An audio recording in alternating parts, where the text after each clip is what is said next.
And the headline up on prisonplanet.com, written by Kurt Nimmo, will neocons steal Senate primary from Rand Paul?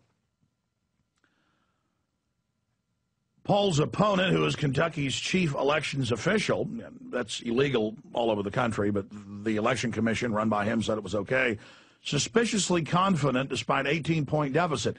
He says he's going to win, even though the polls show between 22 and 18%. The lowest polls show Rand Paul with a 15-point lead. And this is going to be a major bellwether because he was anti-Iraq war, anti-Patriot Act, 100% pro-Second Amendment.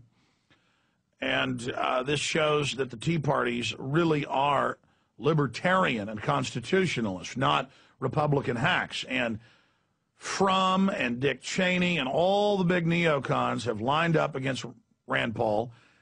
I've ignored it in the last week because I don't want to give any attention to it, but it's too late for them now. They've been running TV ads attacking Rand Paul in Kentucky for coming on this radio show. And they take selective cuts of me, when I'm illustrating something.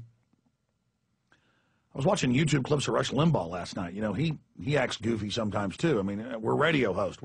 We illustrate things. And they took clips of that and cut it into Rand Paul on this radio show. But that's going to fail. But the larger issue here is if he wins, and we're seeing Republican incumbents being thrown out everywhere, not just Democrats, but if he wins, that signs the death knell for the neocons coming up in the next few elections. So not only are the Obamanoids going to be thrown out, but the Republican hacks that launch illegal wars, destroy the Bill of Rights, beef up Homeland Security against the American people, that was going on under Bush, not just Obama. They're in deep trouble. The same Republicans that tripled the size of government. I know Obama even went further in 1 year. I didn't think it was possible. Yes, he's bad. The worst ever, but Bush was the worst ever. And then Obama was the worst ever. And you can be assured if a neocon Republican gets in 3 years, he'll be the worst ever, or she'll be the worst ever. It's all bait and switches. So a major political realignment going on towards the Constitution, towards liberty. This is exciting. We'll break that down as well. Stay with us. Okay, let me just start going through the news here as quickly as I can, because there is a lot of it. Here's the Infowars.com article. Despite poll numbers, Rand Paul's opponent confident he will win in Kentucky. And that's the headline that Kurt Nimmo gave, the excellent story he wrote this morning at Infowars.com. I posted it at prisonplanet.com this morning, or had it posted by Watson with this headline: will neocons steal Senate primary from Rand Paul? Now, I've had Judge Andrew Napolitano on, former federal judge, on this subject. I've had Ron Paul on this subject, and they both agreed that in most states, like New Jersey, where Napolitano practiced law, it is on the books, it's illegal, for someone to run for a political office and to be the head of the elections, whether it's in the county, the city, or the state. You can be, say, in the state Senate and run for the U.S. House, or you can be a mayor and run for the state legislature. That's not a problem. I mean, most people that end up running for higher office are already in office or have already served in an office. But you can't be over the election and then control the election that you're running in. Guaranteed, this individual has got all of his minions in place around the state, and they know they're going to be getting jobs in the U.S. Senate if he gets in. Now, depending on the poll, he's between 22% and 15% against his competition. That's Rand Paul. And a lot of you are saying, well, I'm not in Kentucky, why do I care? Well, Politico, the New York Times, the Washington Post, the cover of the New York Times yesterday, by the way, and the Wall Street Journal, you name it, are all pointing out that if Rand Paul wins in Kentucky today, that seals the deal, shows a clear realignment. Just like you saw the Republican incumbent in the Republican primary for the Senate in Utah lose because he's an open borders, big government pimp, and a patriot, comparatively, not perfect, but a patriot, trounced him and is now going to trounce the Democratic candidate the polls show in Utah. Specter, who is a Democrat, is going to be thrown out probably today unless there's election rigging in his state. All the polls show he's at least 10 points behind. The most scientific polls in Kentucky show that Rand Paul is 18 points ahead.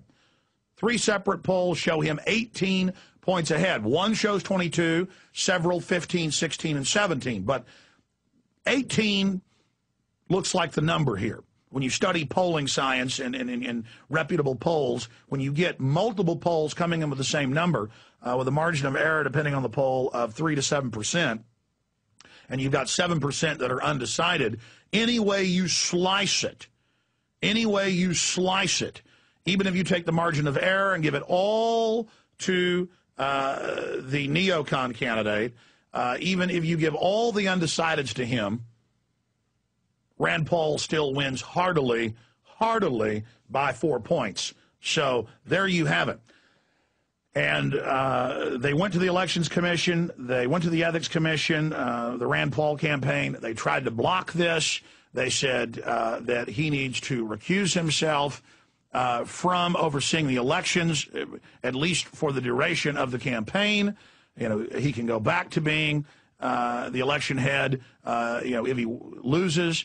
But no, the commission, and I've looked this up, and Ron Paul and Napolitano agree, this is a precedent-setting case. There has never been a case where an ethics commission has said that something like this is okay.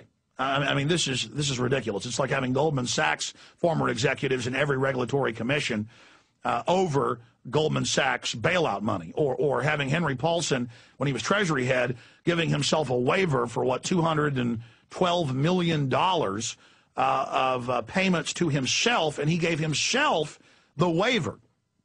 You can't give yourself a waiver when you're the Treasury head, giving tens of billions of dollars in one payment to Goldman Sachs, and then you get over $200 million. You can't do that. I've likened it to a bank manager can't give himself a note saying he's allowed to come to the bank at midnight and load a van full of all the cash and safety deposit box money. Just because you give yourself a waiver to do it. I mean, can a cop, can a police captain give himself a waiver to sell cocaine on street corners? No, they can't. I mean, can anybody, can a doctor give himself a waiver to give himself, 50 Oxycontins a day? A lot of doctors have gone to jail for that.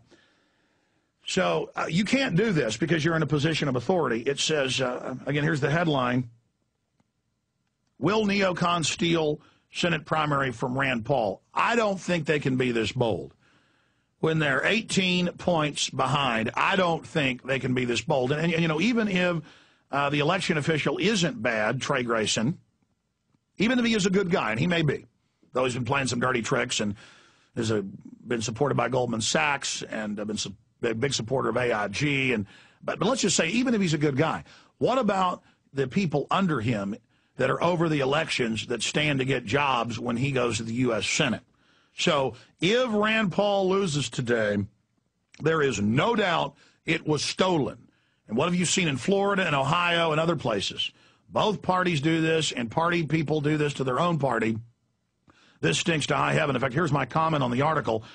It says, Alex Jones' comment, with the most recent poll showing Trey Grayson trailing Rand Paul by a gargantuan 18 points, we should view his overconfidence with extreme suspicion, especially considering the fact that Grayson is a neocon operative and also Kentucky's chief elections official. Grayson is possibly just playing mind games, but if he is somehow able to overturn the 18-point deficit, serious questions will be asked about the integrity of this election, and the article goes through it in great detail.